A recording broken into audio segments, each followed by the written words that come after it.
This is a story about Matthew and his grandmother. They stand on the deck of the cabin looking out over the forest. How peaceful it looks. I wonder what they will find.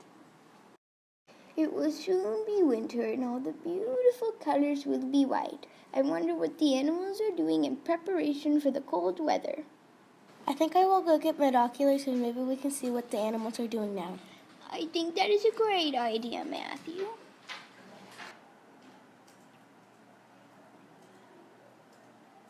What was that? Is that really a bear I'm seeing straight ahead? Yes, Matthew, that is a bear. Did you know that the bear is very important to our culture? In the olden days, the bear provided food for the community and warm clothes was made from the fur. The bones were used to make tools and jewelry was made from the claws and teeth and used as gifts to give away. The bear should always be treated with respect because just like all animals on earth, they are a gift from our Creator. The hole by the rock must be his home. Look, Matthew, the bear is moving its head like he is saying yes. That must be his winter home where he will sleep until spring. Maybe we will check this spot in the spring to see if the bear will have any cubs when it comes out of its home. Look, Grandmother, to the right. It looks like the squirrels and chipmunks are gathering acorns and pine cones. And over there's an eagle sitting by the tree where the squirrels are playing. And there's a rabbit nearby looking at them. And over to the left is a fox walking through the forest.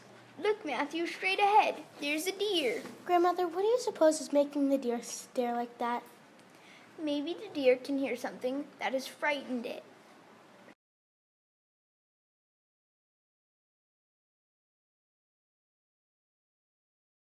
Matthew sees a hawk soaring above the trees. It gently swoops toward the ground and disappears into the forest.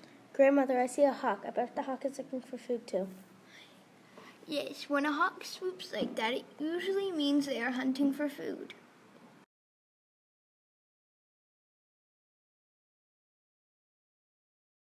I see a raccoon and a porcupine. Hopefully they make it back to their home safely. Grandmother, it was sure fun looking at the forest today. I never thought there would be so many animals. That was fun, Matthew. We will have to do it again someday.